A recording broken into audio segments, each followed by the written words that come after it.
Hello, everyone. My name is Hayley Michael, and I am a senior history and political science major at Jewell.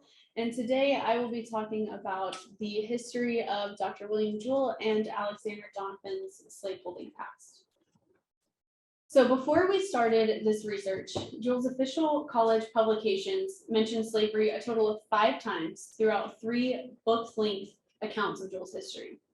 Today, we're here to add to and amend the current narrative about our founders owning enslaved people. On top of the already limited research that was already done about Jewell's founders, we ran into other unforeseen obstacles during our research. We attempted to access the Jewell archives, but got denied due to black mold and disorganization. This forced us to get creative with our research. Christian even drove to Boone County to comb through Dr. Jewell's records. COVID also limited our ability to access in-person records, so we turned to databases like federal census records, slave schedules, the Missouri State Historical Society, online books, and digitized newspaper copies, like the Liberty Tribune, if our PowerPoint will come up. Here we go. Through these channels, we began uncovering every record we could find that linked Jewell's founders to slavery. To date, we have thousands of documents. As with all historical research, it's important to contextualize this information. Slavery in Missouri wasn't like slavery in the Deep South. Plantation-style slavery was unnecessary for the smaller family farms found in Missouri. However, this doesn't mean slavery was any less brutal. John Anderson, who was enslaved by Jewell's chair of the Board of Trustees, R.E. McDaniel, wrote that when he first arrived at McDaniel's property, many of the slaves already there were extremely malnourished. He also wrote that McDaniel forbade John Anderson from seeing his wife and child at a nearby farm, telling him to, quote, abandon and forget them and take a new wife or mistress from amongst the slaves of his present owner, end quote. This is just one example of how Jewell's founders actively participated in the brutality of slavery. Speaking of tearing families apart, I would be remiss if I didn't mention Michael Arthur.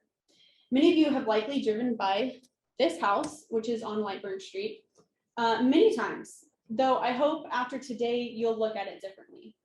See, Michael Arthur's slaves lived on the 2nd floor of this house, but Arthur didn't just own slaves, he sold them.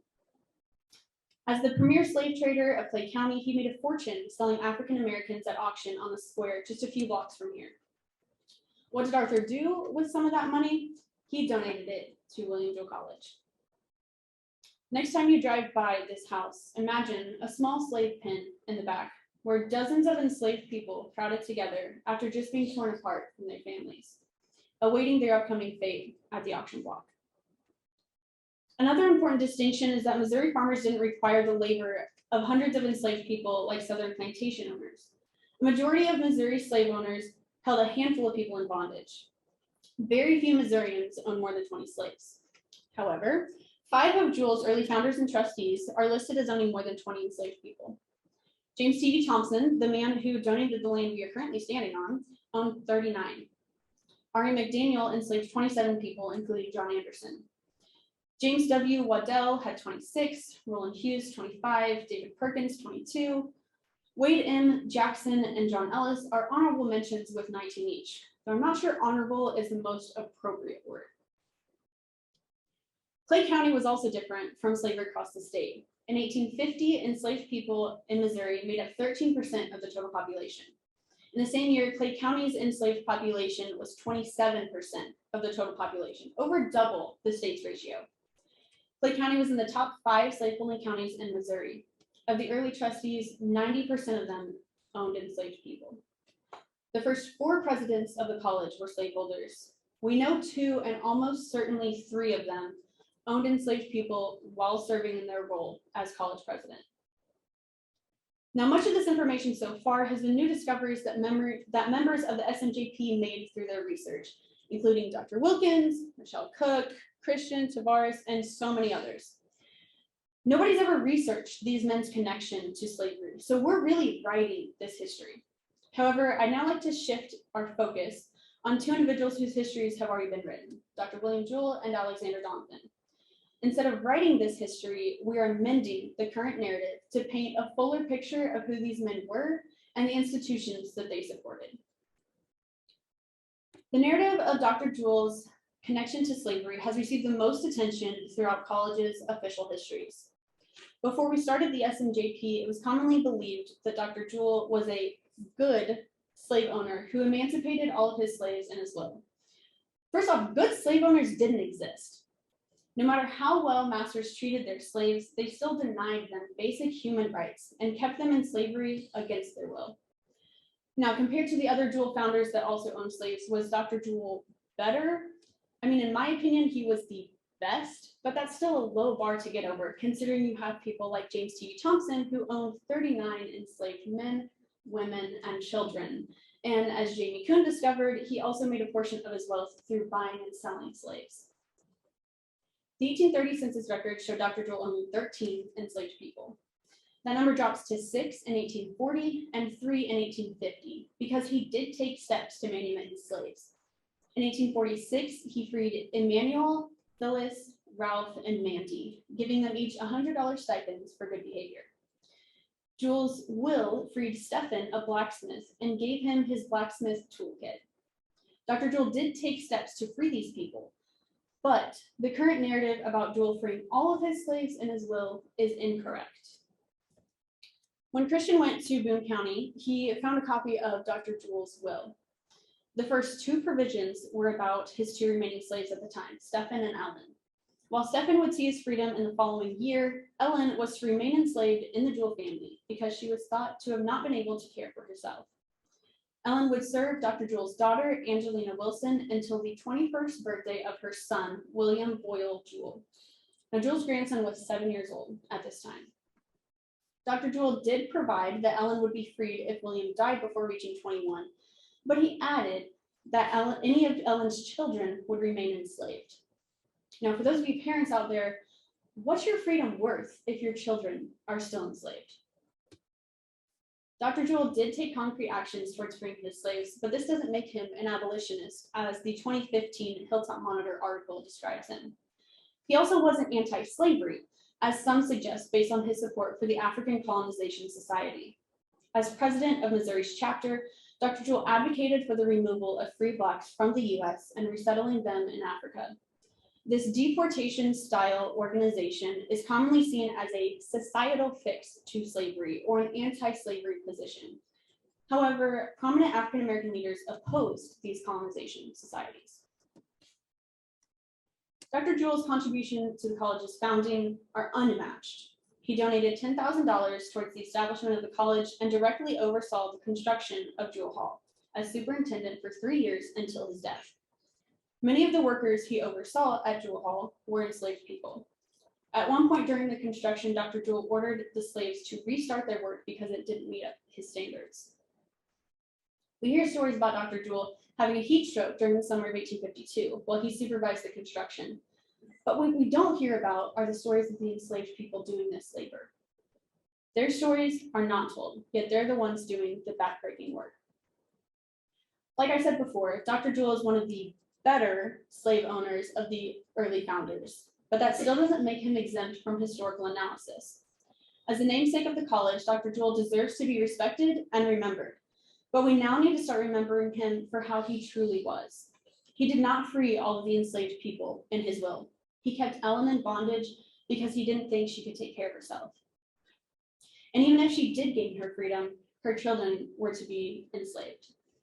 He actively supported colonization societies that unfairly removed people from this country because of the color of their skin. He exploited the labor of enslaved people for his economic benefit. Dr. Jewell's history is a complicated one, but now that we have a more complete version, we're able to think more critically about him as a leader.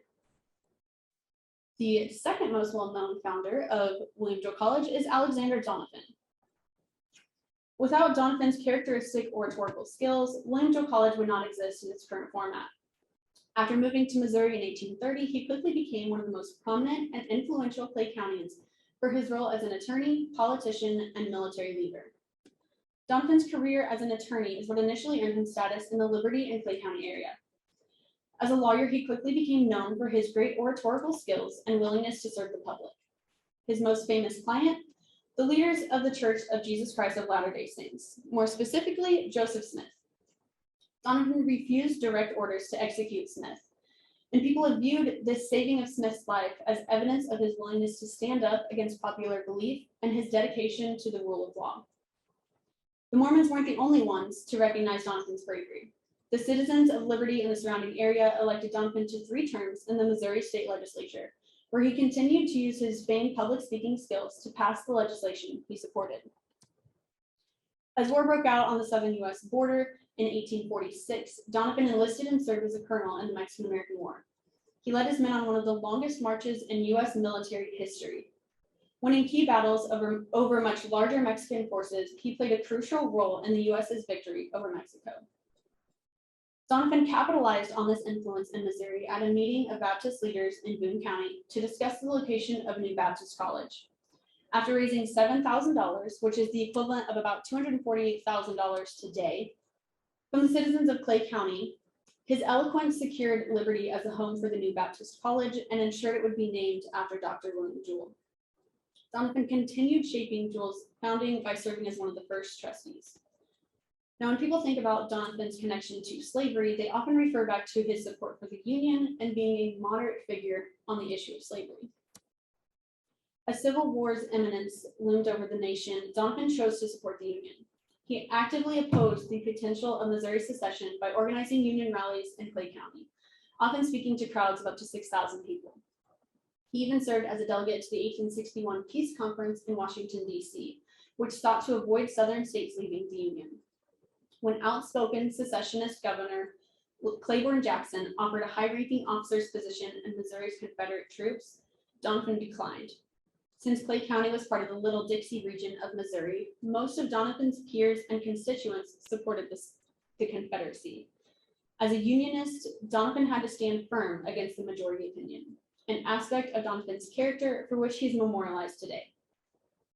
However, as with Dr. Jewell, the current narrative about Doniphan is not entirely accurate. Doniphan did support the Union, but he was anything but moderate when it came to slavery. One of the most disturbing and important aspects of Doniphan's history, his connection to slavery, has received very little attention until now. The research carried out by the SMJP shows that slavery was not a minor element in Doniphan's life. It was one of the most central. From his earliest years until the abolition of slavery, Doniphan owned enslaved men, women, and children, and benefited from their labor. He used the wealth he acquired from them to give money to Williamsville College. Federal census records, like this one shown here, show that Doniphan owned 3 enslaved people in 1840. Other sources demonstrate he owned at least 2 enslaved people in the late 1840s. The 1850 census doesn't list Doniphan, but 18 slaves are listed under his wife's name. As an example of the economic benefit Doniphan derived from this enslaved labor, his farm produced 11 tons of hemp in 1850, a crop which was almost exclusively cultivated and harvested by enslaved people at the time. Census records again show in 1860 the number of enslaved people under Doniphan's name is 5, which this is the one shown here. Pay attention to the age of the last individual. Doniphan held a 12-year-old boy in bondage, a child. Let that sink in. In addition to his economic stake in slavery, Doniphan's political commitment to defending slavery was profound. In 1837, while serving in the state legislature, Doniphan supported a bill that made it a crime to publicly advocate for abolition, including the, quote, publication, circulation, and promulgation, end quote, of any facts, arguments, reasoning, or opinions of an abolitionist doctrine. This bill, as originally written, would have published violators with imprisonment in county jail, but Doniphan amended it to be the state penitentiary, shown here, to further dissuade abolitionists from undermining slavery in Missouri. Doniphan also played a key role in trying to make Kansas a slave state by lending his prestige and influence to the Clay County Pro-Slavery Society, serving as a director and donating money to the organization. Doniphan was also a delegate to the Lexington Pro-Slavery Convention in 1855, which was a gathering of many of the most prominent and important pro-slavery leaders in the state. Now, if this isn't enough to convince you of Doniphan's strong ties to slavery, consider what Missouri Congressman James S. Rowland said about Doniphan when he ran for a U.S. Senate seat in 1854. According to Rollins, Doniphan was not only pro-slavery, but his dedication to the defense of slavery made him the, quote, favorite candidate for the, quote, strongest pro-slavery district in Missouri. In 1861, Doniphan supported the Crittenden Compromise, a series of proposed constitutional amendments that would have essentially permanently enshrined slavery in the U.S. Constitution in exchange for ending Southern secession. By 1863, Doniphan only reluctantly endorsed gradual emancipation in Missouri because he feared Missouri Republicans' plan for the immediate abolition of slavery. Doniphan's preferred plan for slavery would have had slavery existing until the early 1900s. In July of 1863, Doniphan told an audience in Clay County that even though he now supported gradual emancipation, he would always be pro-slavery, quote, in his feelings and sentiments. Now, for someone who made a name for himself by swaying public opinion and standing his ground when he was in the minority, Doniphan didn't use those skills when it came to slavery. Doniphan was known for standing up for what he believed in, and he believed the enslavement of African American men, women, and children was the right thing to do. Clay County was one of the largest slaveholding counties in the state, and Doniphan contributed to that environment through his legislation and advocacy for the spread of slavery into Kansas. The tons of hemp produced on his farm, thanks to the enslaved labor, contributed to Doniphan's economic success and allowed him to contribute financially to the founding of William Jewell College. Jewell continues to honor Doniphan's impact on the college in various ways. Now, as we discover new evidence about Doniphan and the other founders of William Jewell, we must shift our thinking to include the not so great parts about their lives. We cannot pick and choose only the good parts to honor when we name colleges, societies, and leadership institutes after them. We must acknowledge the uncomfortable parts. And that's exactly what myself, Christian Tavarus, Dr. Wilkins, and the SMJP will continue to do. Thank you.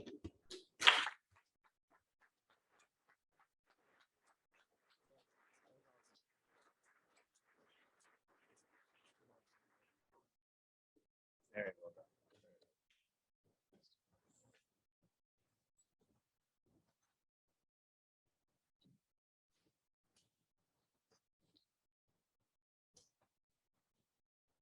Hello, I am Christian Santiago, and today I will be speaking on community reflections on the Slavery Memory and Justice Project research on William Jewell College's pro-slavery past. Now, I'm a junior history and political science major here at Jewell, and I am grateful not only to be able to speak with you all today, but also to serve on this panel with these individuals and the Slavery Memory and Justice Project at large. In joining this project in the fall of my sophomore year, realizing the importance of the topic and the amount of passion its members had and still have to tell the truth about the history that had been given a very limited amount of attention, my hope was ultimately to serve a community in which I was a fresh face. Beginning my senior year of high school in my hometown of La Mirada, California, I had no intention of spending my undergraduate studies in Missouri, and I certainly did not know what a William Jewell even was. But as I was brought into this environment and learned to love its culture, its academic ambitions, and especially its people, more than anything else, I hoped to give back to the place I was being enriched in, and I believe that being a part of this project has given me that opportunity. It is for this reason that I feel that when we look at Slavery Memory and Justice Project and the way it has hoped to bring attention to the realities of our past, it has just as important to tell the truth as it is to engage ourselves in the community this information is reflected on. While I have spent nearly 3 years as a resident of Liberty in the greatest Kansas City area, for most, this information is relevant for generations of family that have been embedded here and who take pride in the place that they live in, as well as the institutions they have been educated by. Therefore, in having a conversation about the university's history with slavery, it is vital that we ask and contemplate on feedback from this community. That is why this past semester, I sought a chronology of reflections the community has had on the Slavery Memory and Justice Project to better understand how where we have been should influence where we are headed. In looking over the outside engagement and reactions we have received, there are a few notable themes that introduce themselves. While last year's engagement with the project remained largely in-house with articles in Hilltop Monitor and a Duke Colloquium presentation last spring. Outreaching into the greater Kansas City community came in August of last year when Maria Benevento, a journalist for the Kansas City Beacon, approached project members about putting together an article talking on our work. In interviewing for our discussion, Maria recalled that her reason for reaching out came from general interest among Kansas City residents regarding their own history, especially given the very recent conversations that were happening nationally regarding the repercussions injustice has had in our society today and what responsibilities we must have to act on this. These quandaries would ultimately turn into the article entitled "Our Founders Owned Slaves, William Jewell Project Reveals Truth, Prompts Calls for Change." While any response would have been worth the getting this information out to the public square, we were delighted to see active community involvement. Maria herself noted how she had received email responses enthusiastic that such research was being done and how excited they were for future updates, something Maria has taken to heart, reaching out to the Slavery Memory and Justice Project members again very recently for a follow-up article. This even went as far as to have other outlets pick up and publish the story, a notable one being the Kansas City Star. While there are a number of important things I personally took away from Maria's words, a primary one for me had to do with the importance she pressed on the fact that the project had student-run research, especially that research that expands outside the classroom or a grade. What is vital to this project is academic freedom and the encouragement of students to seek truth and be heard and recognized when they do so. It is this exact subject that sparked conversation about a more recent article put out by the Pitch KC entitled "William Jewell Students Uncover College's Pro-Slavery Past, but Face Opposition from the School Administration." Written by the Pitch journalist, Jewell alumni, and former Slavery Memory and Justice Project member, Savannah Hawley. This article focused primarily on those efforts of the Slavery Memory and Justice Project and addressed the depth of slavery's involvement with the institution's founding and founders, but also the interesting situation Jewell stands in by having two organizations dedicated to addressing this truth, that of the Slavery Memory and Justice Project and that of the Racial Reconciliation Commission. And as the article notes, this practice is not common. For many institutions who have had successful commissions to address their own history of slavery, such as Brown University, many begin as student-led projects, which are then put in collaboration with the institution. However, such support as of now does not exist in an official capacity between the administration and the Slavery Memory and Justice Project. Instead, we have two separate groups, one of which has a central focus that engulfs that of the Slavery Memory and Justice Project, and more notably is backed by the administration. While it is not impossible for both groups to act towards similar goals, what it is difficult to walk a line of academic freedom when the active work done by one spills into the other. What message is sent to students trying to seek the truth and be recognized for those efforts if the official narrative has been endowed onto a different organization? However, the truth is only as important as the willingness of the general public to be aware of it and engage in it. A difficulty for the Slavery Memory and Justice Project and the RRC alike must be community engagement, especially among those on campus and those who used to call this campus home. It is for this reason that I decided recently to have a conversation with Dr. Doniphan, hoping to gain her insights not only as a member of the Racial Reconciliation Commission, but also as a faculty member at Jewell who has invested herself to independent research about the history of slavery at institutions across Missouri. In talking on the social atmosphere, conversations about the school's pro-slavery history has on campus, Dr. Garner came to a conclusion I myself have observed in my informal interactions with individuals around campus. While there is general support for those sorts of projects, conversation is only likely to occur if someone involved with these efforts brings it into the conversation, or if a talk or article was recently published. This passive atmosphere that is created around the subject is not unexpected, but is nonetheless difficult to change. When students and faculty have so much invested in their daily habits, whether it be for classes, for family, for sports, Greek life, etc., how does one find the time and energy to be invested in something they feel so far removed from? In a similar conversation I had with Ian Wooldridge as a representative of the school's student senate, conversations surrounding the school's history with slavery and steps that can be taken to reconcile the past are rare outside the immediate Senate body. What then can we do to combat apathy and embolden empathy? A suggestion I found to be vital by Dr. Gardner had to do with engaging in the truth from an administrative level. If an institution is adamantly invested in having conversations about the truth, there must be engagement with everyone. Not only this, but make our efforts of reconciliation active and visible. To her own suggestion, and one that was mirrored in my conversation with Ian Wooldridge, institutions for education in the history could be a vital step in the right direction.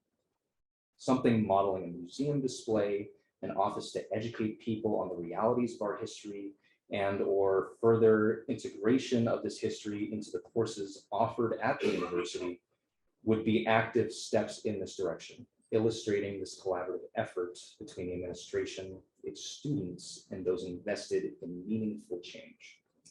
Steps such as the Student Senate's decision to rename the Alexander Doniphan Award to better represent the values and individuals this campus upholds is a step that the Slavery, Memory, and Justice Project supports and would love to see continue. The final theme I would like to touch on focuses back on Savannah Hawley's article in the Pitch Casey.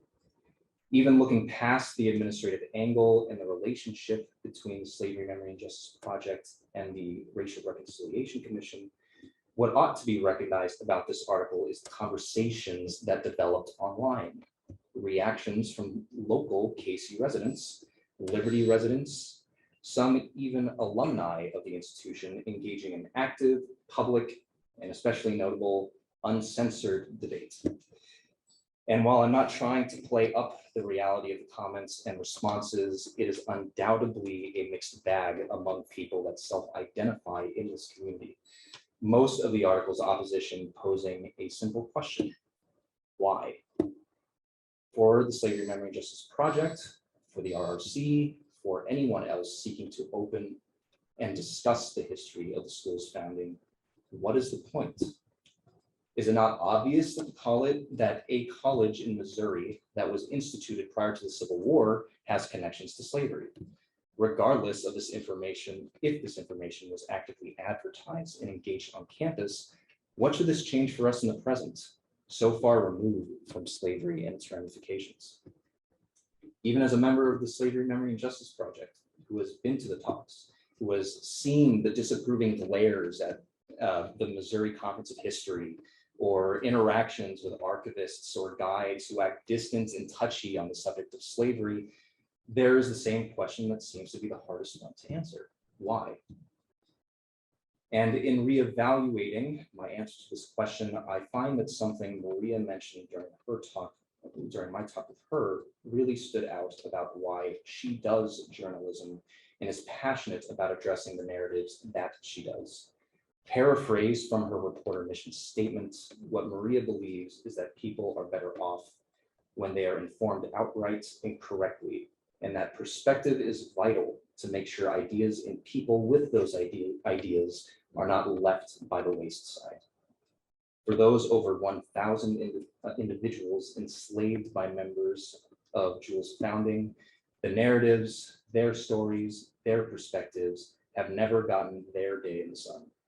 Regardless of what is said or done about the reputation and legacy of those founders we idolize with awards, with street names, and with the names of our buildings, the names of those founders who alleviated the duties of others, who enriched the pockets of the few, and who physically laid the bricks for those buildings, deserve to be known and appreciated all the same. That is why we do what we do. Thank you.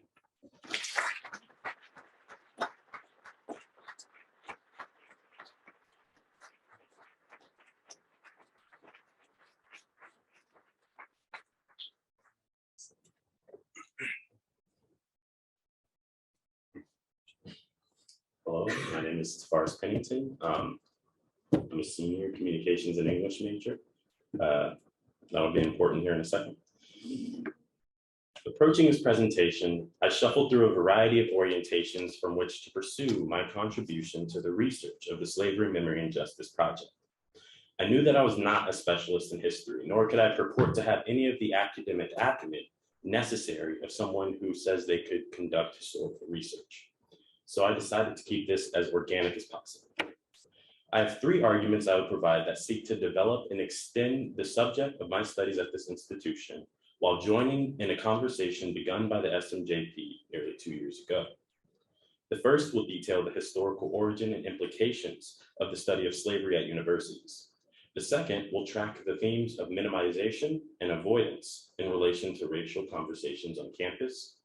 And the final argument will begin to chart a path forward in continuing the conversation I will join today. So to begin.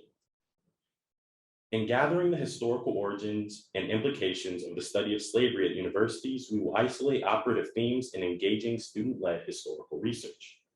To have a conversation about the history of slavery here at the place that we stand requires that you first encounter a series of tensions that will elucidate the significance of this endeavor. There is what some consider a tired history of slavery that we need not continuously retread, and to others, a history of slavery that presently demands sobering confrontation. It is the conversation around reparations that was blossoming to provoke researchers at Brown University to engage its own historical relationship to slavery.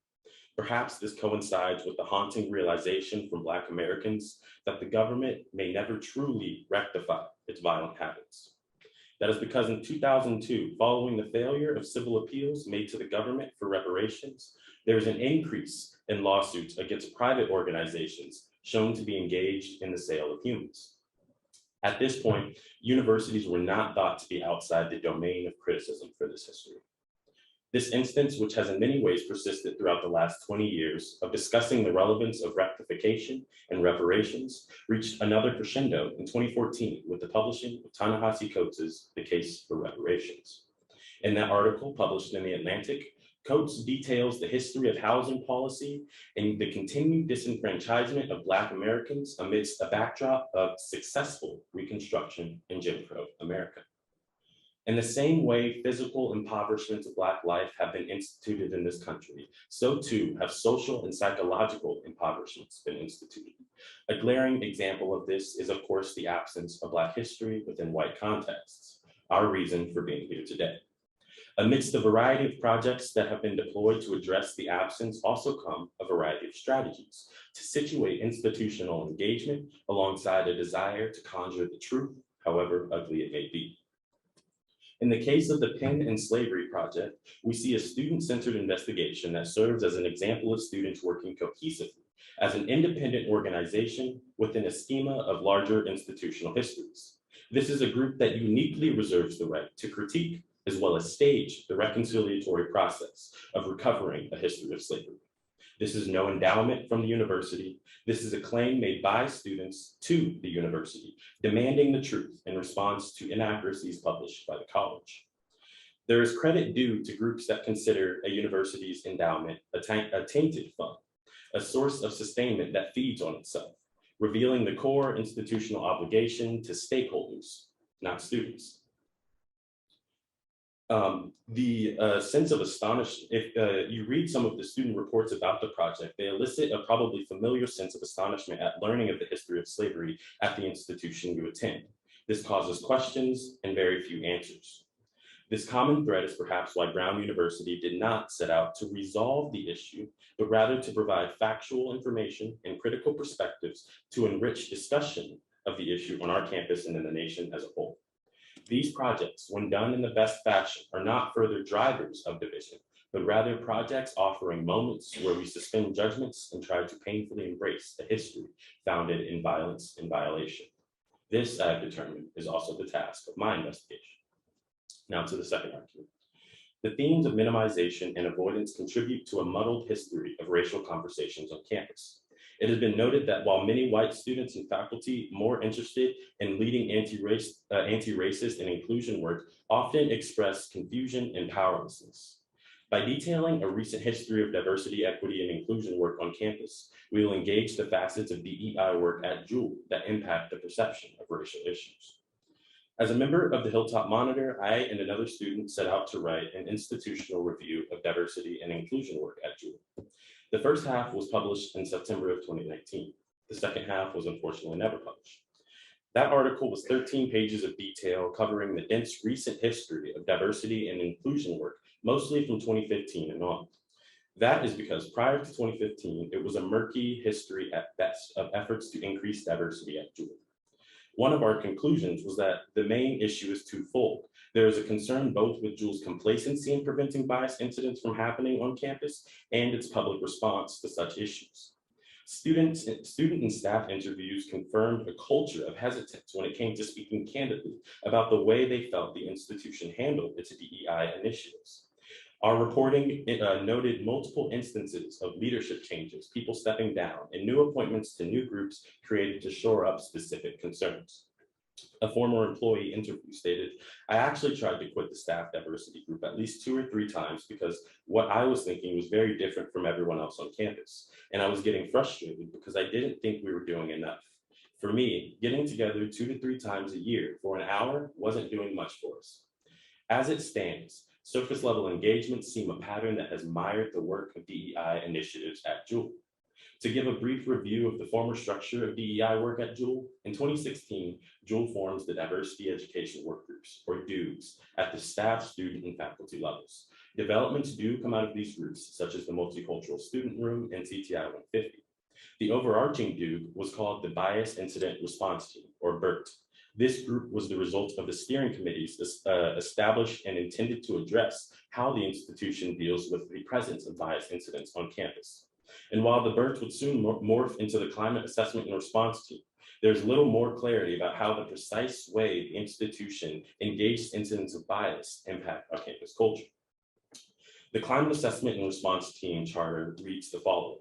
The Climate Assessment and Response Team is a group of key college personnel and selected students who, in coordination with and in assistance to the Anti-Harassment Coordinator, identify systematic concerns with campus climate and concerns that may arise from particular trends, and then collaborate with the Anti-Harassment Coordinator to implement proactive steps intended to promote a campus climate that is welcoming and safe for all students. Despite the noble quest that Jewell has been on to determine a clear path toward a comprehensive DEI work plan, the road has been tumultuous in tracking institutional progress on matching intention with results.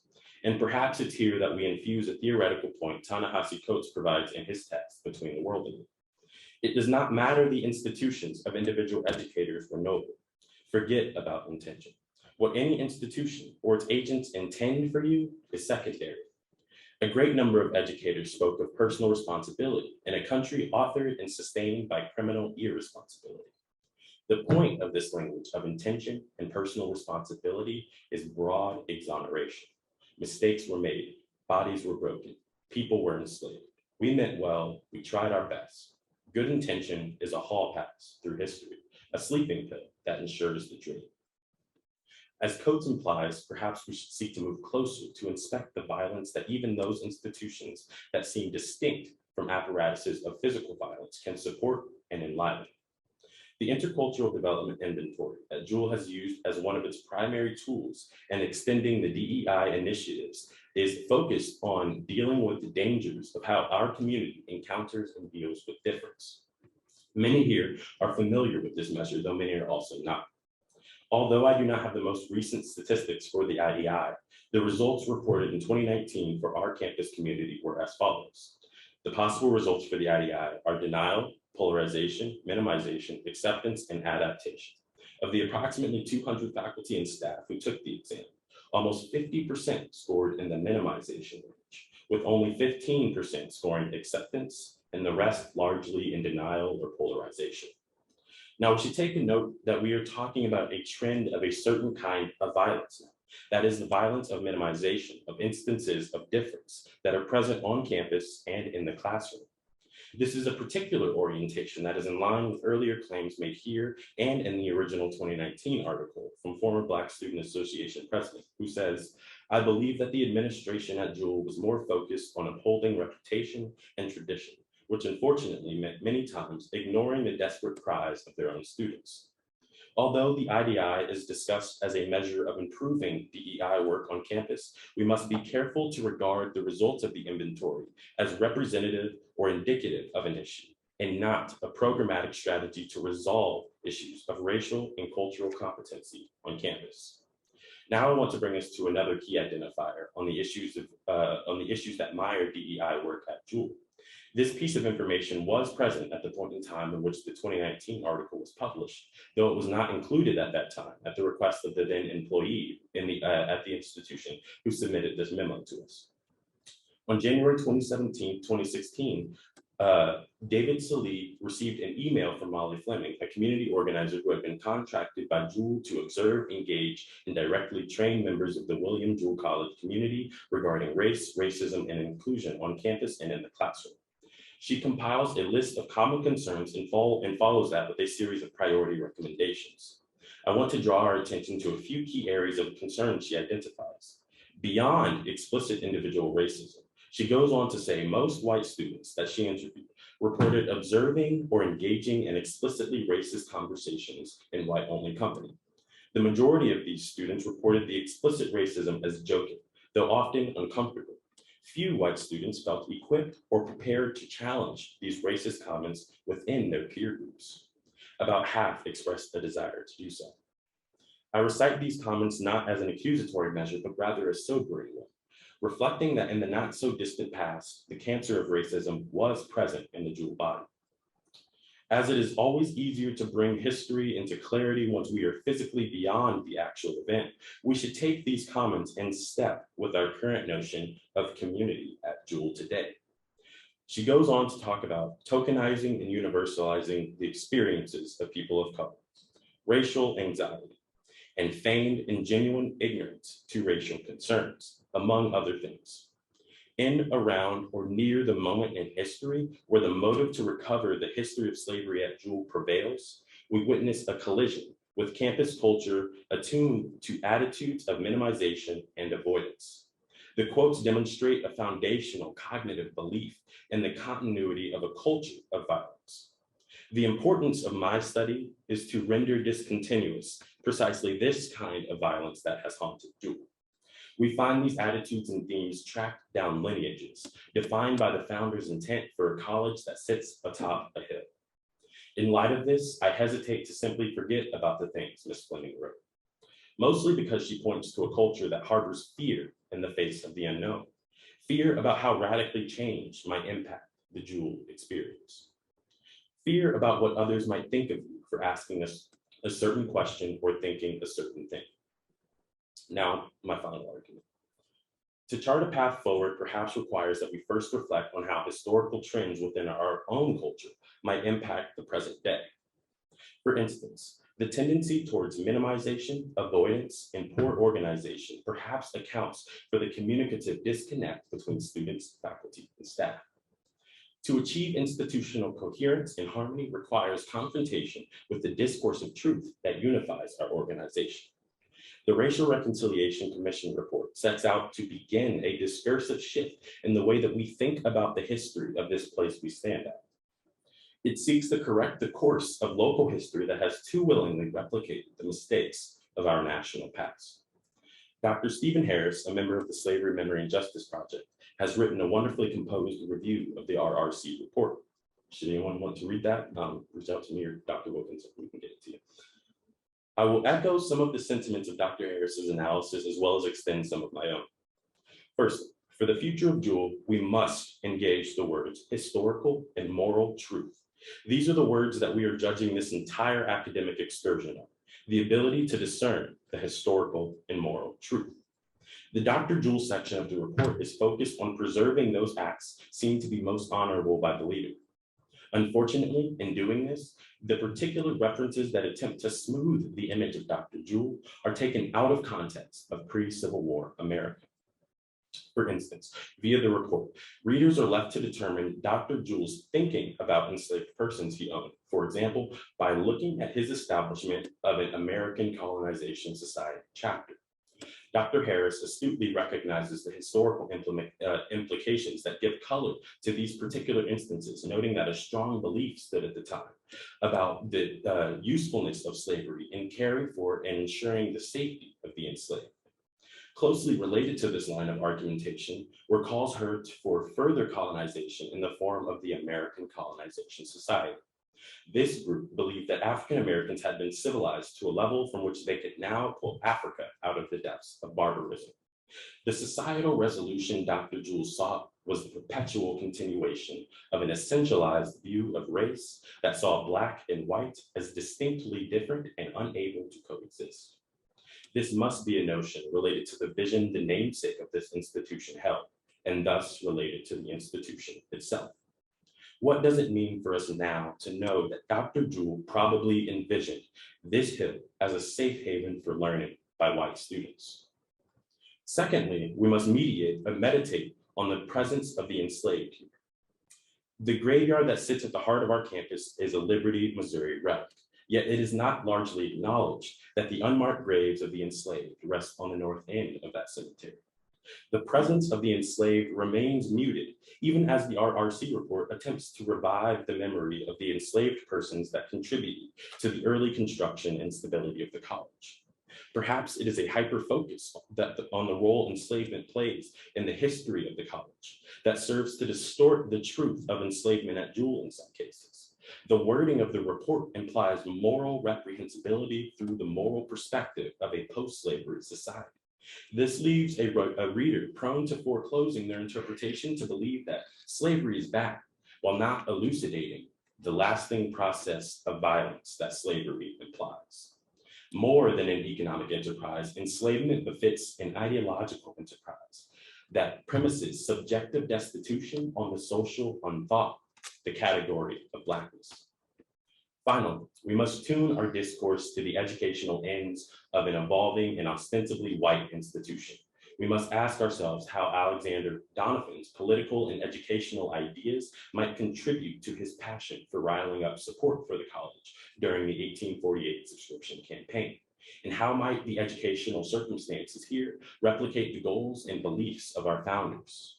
Namely, one of the educational circumstances instituted by the founders and lasting until today is the neglect of recording Black history. Another is the existence of racist thoughts and actions occurring on campus. Yet another is a culture described as inaccessible by Black students. The through line for all of this harkens back to our discussion of minimization.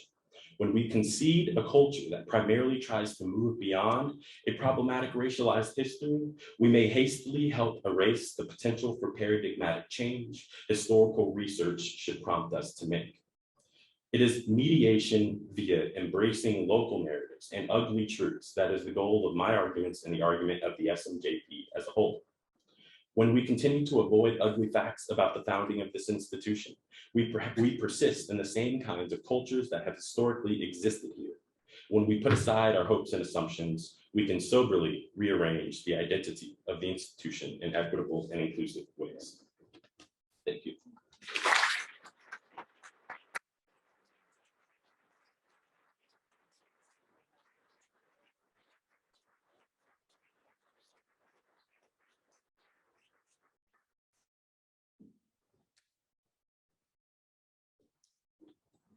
I have attended Duke Colloquium Day many times, and those are three of the most powerful presentations that I've had the privilege to watch. Those really great. And we're now going to open the floor to questions. This is a civic and civil environment here. So if you are tempted to go on an anti-CRT rant, please ratchet that back and just engage in open intellectual inquiry. Okay, so if you all would like to step up here when a question is asked to you, you can do that. It might make it easier for people to hear. We'll grab a chair. So please, question.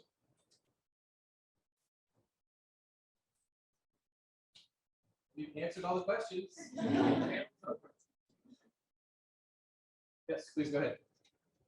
Is there any plan in concrete at this present time to carry this forward?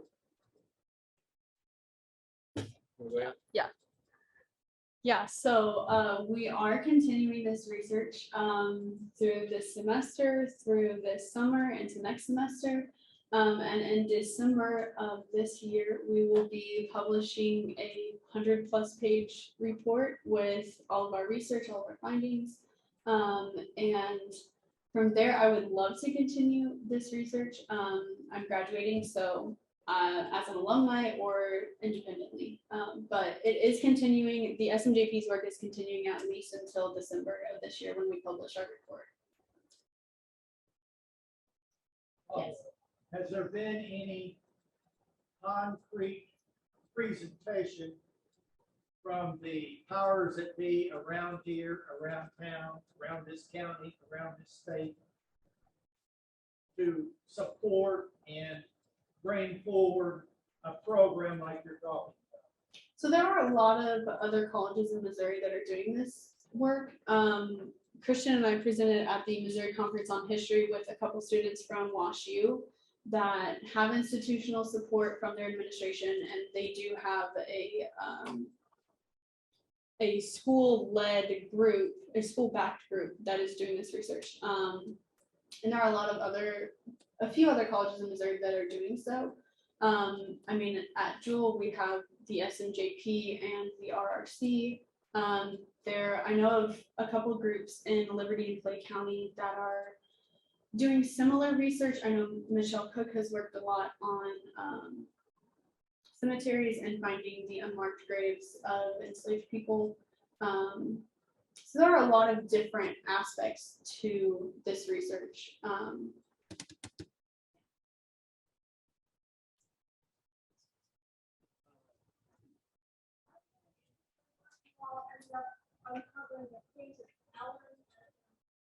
Yes, I will let Christian speak on that.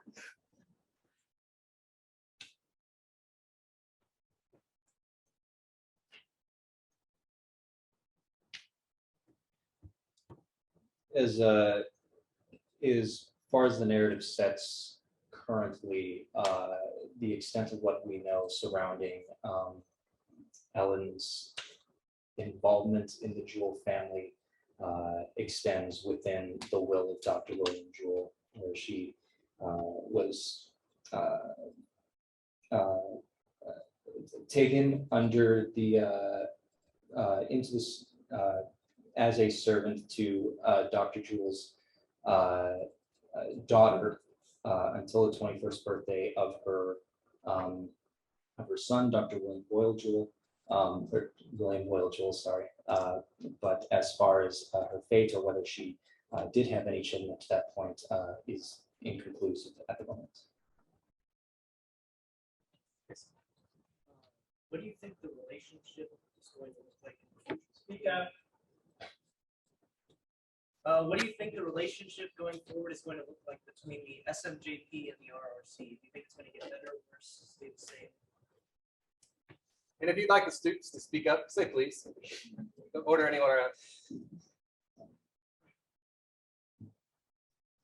As far as the relationship is concerned, at the current moment, there is no concerted effort to rectify the two groups, to see some sort of collaboration between them.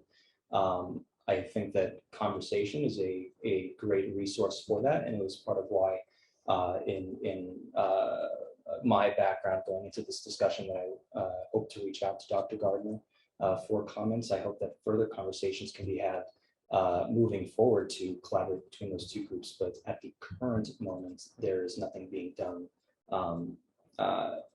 nothing concrete towards that collaboration.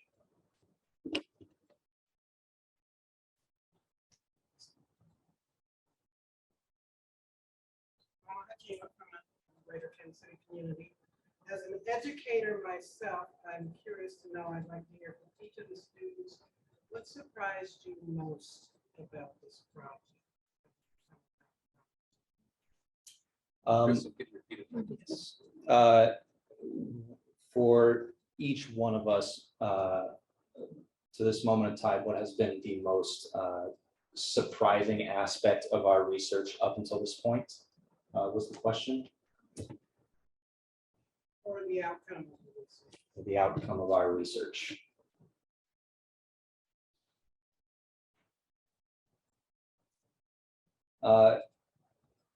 I would say for me personally, the majority of my research, as Hayley deliberated during her segment, has been focused on the legacy of Dr. William Jewell in particular. What came surprising most to me was that given the fact that there have been at least three official histories given for the college up to this point that the school links to on their personal website for people who are interested in learning more about the history of William Jewell. The information provided regarding Dr. William Jewell is extremely brief in two of them, and even for the one that goes into this information more in depth,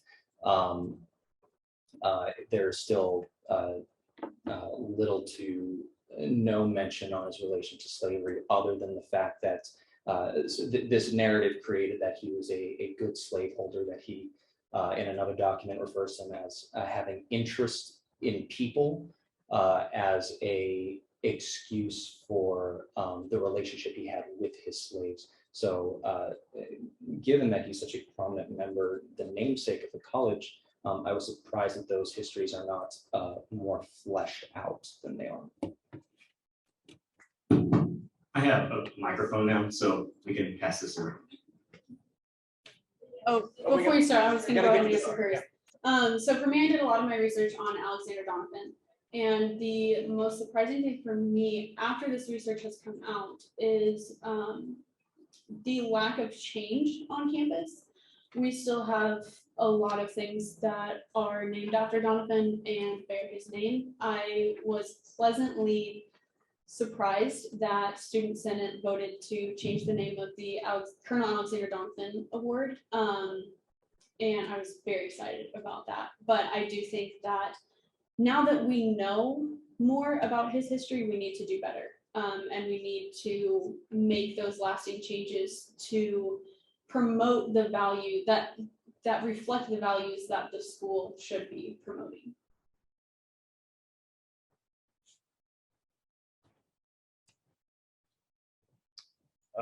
For me, the most surprising thing is, in essence, kind of just the gathering here today. I've always been very interested in sort of the power of organizational and movements and sort of what mobilization looks like on a political, historical, social level.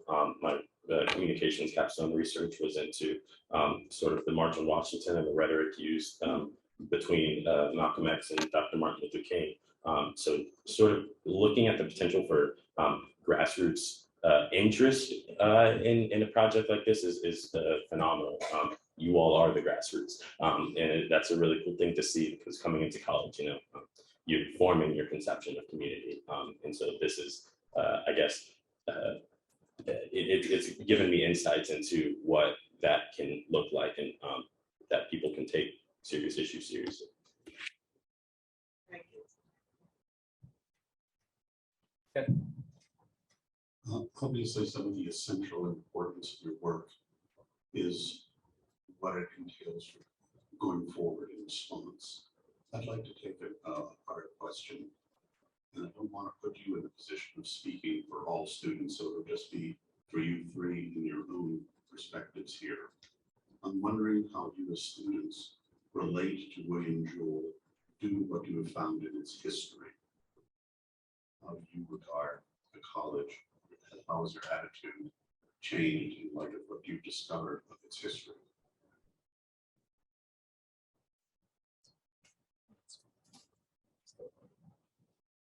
So I have a long background of history with Jewell. My grandpa is here today, was a Jewell alum, 20 plus relatives that went to Jewell. So I've always revered Jewell as this institute for higher education that focuses on critical thinking. And through this work, I have learned how to critically think about the college as a whole. And I think that's one thing that I'll really take away from my experience on the SMJP is that I learned these critical thinking skills through my other classes, through the CTI curriculum, and then I've been able to apply that to the college itself and its history. And so being able to think critically about the current narratives that we see about Dr. Jewell and about Doniphan, and being able to change those based off of our research. So I guess I've always loved Jewell just because my family's always loved Jewell. And now I'm excited to be a part of this group that's really writing and rewriting the history of the college.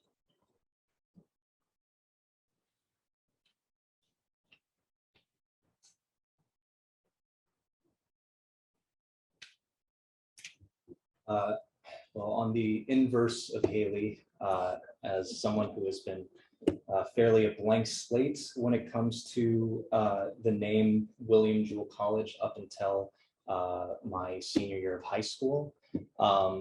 I came into this institution with a general love for the people and the way that the administration and the academics has set up, but very little knowledge in regards to the history and how to address that history, in spite of the fact that I am a history major here at Jewell.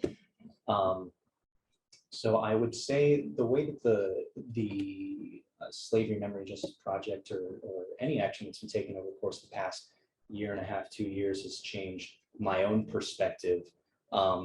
It's really helped me to reflect on what we hold dear here in this community, and hoping and being optimistic that those goals that we set forward for ourselves are equal in the actions we do to address those goals. Critical thinking college, diversity, equality, inclusion, these narratives that we hold ourselves towards. I think that this group is a great representation of trying to attain the standards that the college sets for itself. And I worry about looking at it in the sense of calling the thorn in someone else's eye when you not see the log in your own. I am optimistic that is not the case, that we do not try to fix things in others and in our students before we are willing to do so in ourselves. But I trust that organizations like this and the people in this room, other people on campus who are wanting to be engaged are fighting that negative response within me.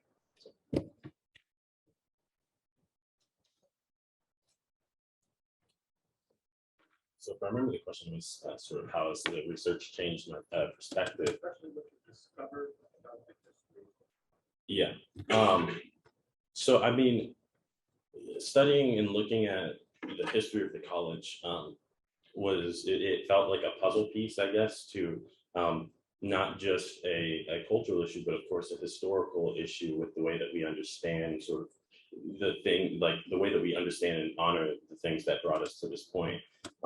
And so I had already been, I guess, interested in some sense in the culture on campus, particularly related to how we have conversations of race, just because this is, when I got here, I was one of a literal handful of Black students who weren't athletes. And so that just caused me to, I think, naturally lean more into my studies and figuring out sort of how to do something intellectually rigorous in my time here.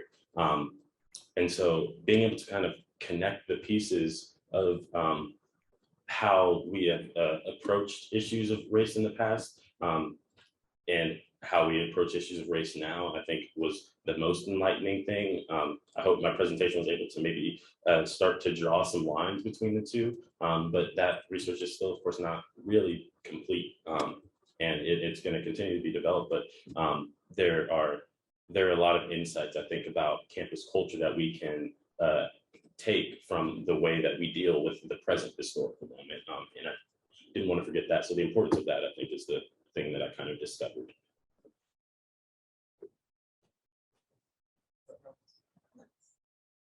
So do you see for the future? Thank you. So do you see for the future the possibility of having a course in slavery, memory, and justice at William Jewell College? The college has always had required courses for students, the Common Course, or 30 years ago, everybody had to take English 100. Everyone takes Gen 100, those courses. And so instead of having a course that would be on African American history, or a course in literature or whatever with this study, because we're looking now not at diversity with all other areas of this diversity, but looking at the history of slavery and justice here. That if students were involved in a course like this, they would have to look at the information that you shared today that would be a very uncomfortable situation maybe, but is that some kind of, is that something that you might be recommending so that others, and then who would teach this course and who's going to write this history? Because the history that you're talking about has to be rewritten. I'm very familiar with the 2 or 3 statements that were made about Dr. Jewell, because I did do a study in 2000 on Dr. Jewell. And that only thing that I could find was in Hester's book on Jewell about the African Colonization Society, and that he freed his slaves. So that's kind of my question. Do you think? Well, to start, there already is a wonderful course titled Slavery, Memory, and Justice that in some ways is working on opening up, I guess, that consciousness on campus. But on another level, I think that kind of academic study, that kind of course selection is crucial to having a history discipline at the institution. Reading sort of local instances as representations of the national story is very important, because it allows people to contextualize history in a way that is accessible to them. And so, there are various lines that I have drawn in my own research between the trends at Jewell and the trends that have occurred nationally. And so is Dr. Wilkins, as of the other presenters. And so this is, we don't want to fool ourselves into thinking that we're unique necessarily. We're incredibly non-unique, actually. And so I think that another realization orientation that the SMJP operates out of is this idea of creating accounts for history. There is no, you can write down a certain version of history, but it'll never be the objective truth. The objective truth is a ever slippery thing. So we are interested in providing an account of history from the student perspective. That's the orientation that we will stay in. But there are other accounts that may be valid. There are other ideas that we may not have considered. So leaving the conversation open to continue to develop is particularly crucial, and that can happen in ways like educational settings, like classrooms. Yeah, I also want to just quickly add, my career goal is to be a history professor. So for any of you professors out there, if you would like to create a class like this, I would love to work with you, because I have done a lot of this research and am familiar with it, and it would help me for my future career. So just throwing that out there.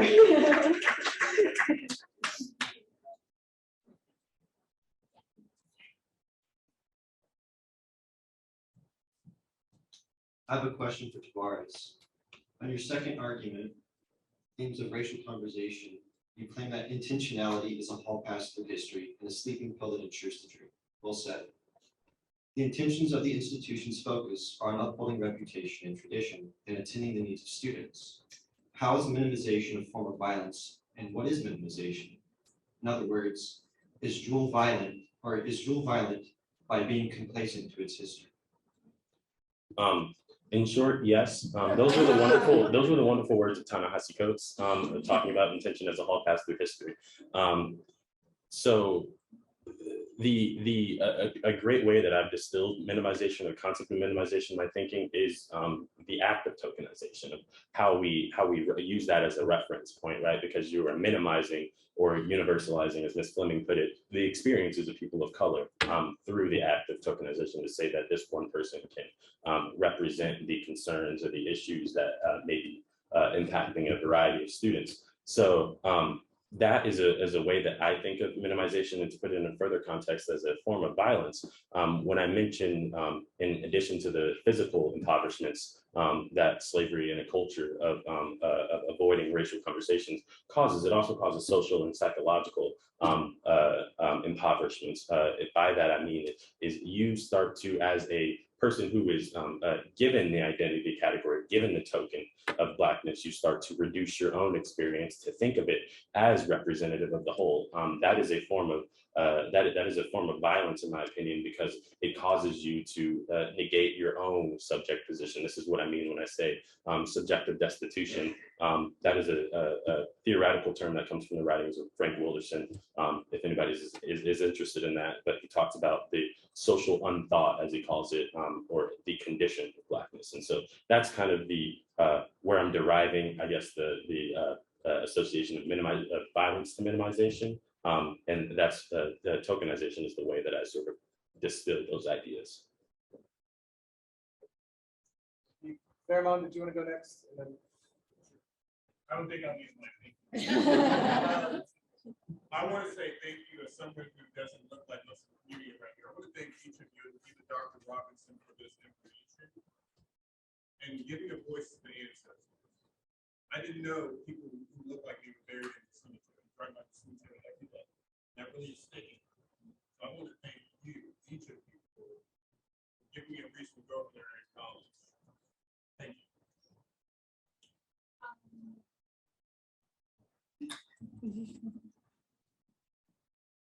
My question was, are there any goals to push for administrative approval for the SMJP? Or if not, could you go into why the SMJP has not received the same approval as the RRC?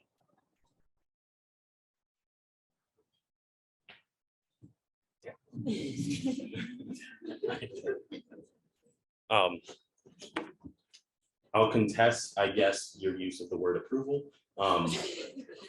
The hope of the project is that the approval is on the shoulders of you all, the grassroots, not people who have certain positions of power at the institution.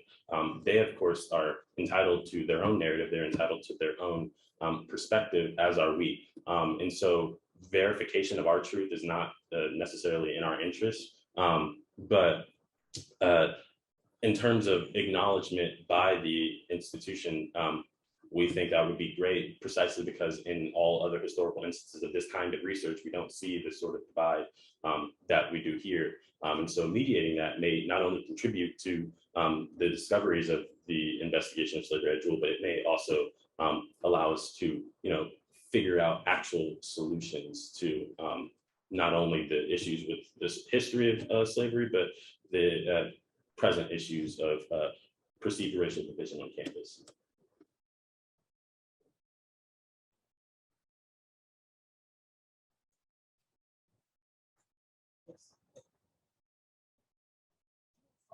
Only in one written account with perspective of an enslaved person. And you mentioned one in the first part of the problem. How many were there? Yeah, so I believe it was after the Civil War. There was a big push across the nation to write down the narratives of enslaved people. And of the 200 published reports, one of them was John Anderson, who was enslaved by Ari McDaniel. The other 200 accounts are from slaves from across the nation. So that is the only book length account of a Jewell slave. We're still researching, and we're not going to stop researching until we can tell the stories of as many enslaved people as we can. But for right now, the one about John Anderson is, to my understanding, the only book length account of a Jewell slave that we have.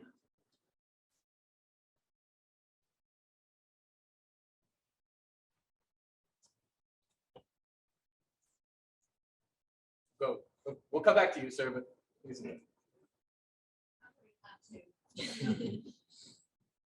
I'm a lifelong Missouri resident. I grew up halfway in Kansas City, halfway in St. Louis. The history, the racial slavery history in our state is messier, and in our geographic area in particular, dirtier, gnarlier, messier than just about anywhere else in the country. This is a general question for anybody that can get to it. There's a lot of history that is not known just about Kansas City. Bits and pieces, markers here or there. How do we get that history into the forefront of the conversation, not who's right, who's wrong, but more into getting the conversation moved forward past the ugly history, past difficult conversations, past microaggressions. If you've got people in this room who are hopefully somewhere like-minded, how do we become leaders in this, in the community at large, to spread out from Jewell going forward? Don't mind if I take this one.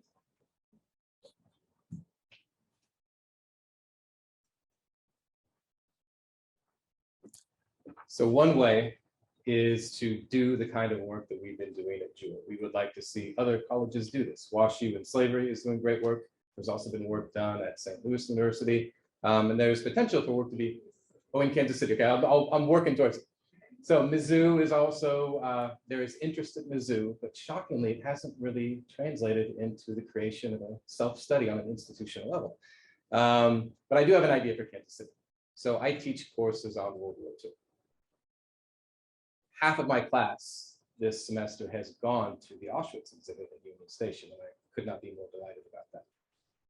I think the next exhibit at Union Station should be on slavery in Missouri, slavery in Kansas City. Bring in some chapters, bring in some narratives written by enslaved people, bring in a hemp break. Let's have an exhibit on slavery in Missouri at Union Station. Union Station, call me. I think it's a great idea. There are others, but I think that that kind of public representation of this history would be really helpful. Now, is that going to happen? Probably not. But in terms of what we can do as citizens, it is to talk to people. My explanation to the students of why we are doing this work, part of it is if you convince one more person beyond yourself that the history of race and slavery in America matters, that it's important, that engaging with it will help you become a better citizen, that's victory. So everybody who leaves here today, who came in sort of skeptical or open-minded, but didn't really have this strong factual basis for explaining this history to other people, that's a victory. So just have conversations. If you're a journalist, write about it. If you're a future professor, write about it. If you're doing all kinds of brilliant things, as these students will do, write and talk about it. And I'm going to write a book about this experience, and my mom will read it, and maybe a couple more people as well. But I think there's intellectual work to be done, and all of us can do that together. There's a collective intellectual enterprise and grassroots.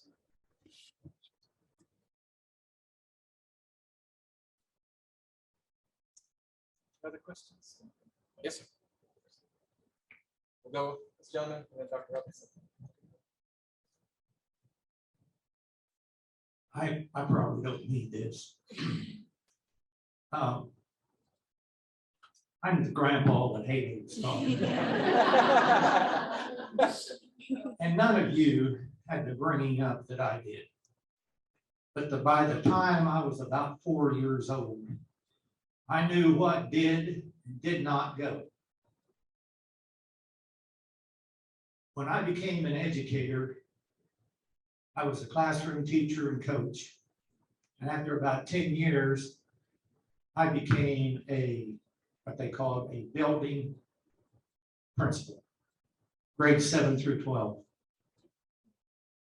And every job I got, the school was a little bit different, of course. But I can tell you, I didn't like how the school was run when I was a teacher, someone else was the principal. When I became the principal, I looked at things and studied things, and then I did it my way. Now, I want to challenge you all, you 4 people, among others around here. to start right now, if not right now, at least by the time of the fall semester, to get your head open, your eyes open, start looking around. And when something happens that's not right, straighten it out. Now, don't ask me how to straighten it out, because when it was me, I didn't get to ask anyone. But I had the first 4 years of my life and the memory of my father and mother during that time to fall back on. And when something wasn't done right, they figured out what to do about it. And I think you have that quality about you. I listened to you three and also you, Dr. Professor, whatever the title. Call me Chris. We're friends. Chris. Only my friends call me Chris. I'm happy. Well, what I see from you all is you have the imagination, the integrity, and the strength to do this. The first thing that happens next fall that shouldn't happen, get on it. I don't care if you got to call the cops. I don't care if you got to call the president of the William Jewell Board of Trustees. Is that what they still call themselves? Pardon me? Chairs. Okay, whatever. And stop this malarkey. It's malarkey. Is it not? You three people sitting up there, is it not malarkey? Stop it. Talk to 2 or 3 of your other students. 2 or 3 of your professors that you can trust. I hope there's still one on campus. There used to be one on campus and more. And get this changed. Don't fool around studying it. And I'm not knocking your studying, and I'm not knocking your research. It was great. Wasn't it great?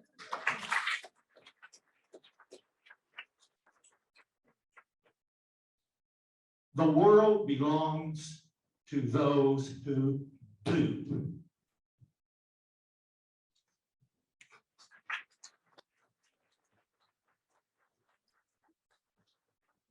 We have time for one more question, and then I will begin speaking at 4. And I will conclude at 5, so everyone can go have dinner, and then we'll be back here for the honors convocation. So, Dr. Robinson, would you like to finish up the questions here? This is not a question. Okay, comment. Please. Comment. You talked a great deal about J.V.T. Thompson and the number of enslaved persons that he had. So I did a little more research because I looked at a legacy memorial out there. And I think, and someone is going to have to do a little more research on it for me, that Kitty Thompson Alexander may have been enslaved by J.V.T. Thompson because she was a Thompson Alexander. And J.V.T. Thompson, of course, there are 6 names on the monument that we are going to dedicate in June. 6 of them have the last name of Thompson. And so something very ironic happened with J.V.T. Thompson, because at the end of the Civil War, he was going to be hanged because he was loyal to the Confederacy, and he had to leave town.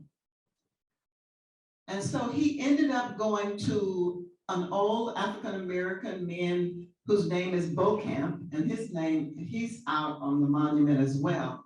They took him over to his place, dressed him up, ironically, as an old slave woman, put him in a carriage, and they sped him down the river so that he would not be hung. Let me get that word. I can't transfer it. Hang. Is it hang? I don't know. But anyway, J.V.T. Thompson, that's the story. And so I say that because Kitty Alexander was the one woman that we have the college grasps as being truly great and revered by everyone here. And the money that was raised by the KAs, who were her boys and others, where was JVT Thompson that he didn't just give the money at that time for her memorial? I mean, for the monument, because her monument is standing very strong out in Fairview Cemetery. For anyone who would like to look at it or see it, she's out there. But I think she has a very close relationship to JVT Thompson. And JVT Thompson has a number of other African-American whose name are not Thompson that he had enslaved that are out there as well. Slaughters and other names that are out there. So there is more to each of those stories when we look at the monument out there, as far as those persons who were trustees here that had enslaved individuals. So the stories are out there, and if any of you would like to talk to me, I can give you some more. Great, thank you, Dr. Robinson. Could we have a round of applause for these students?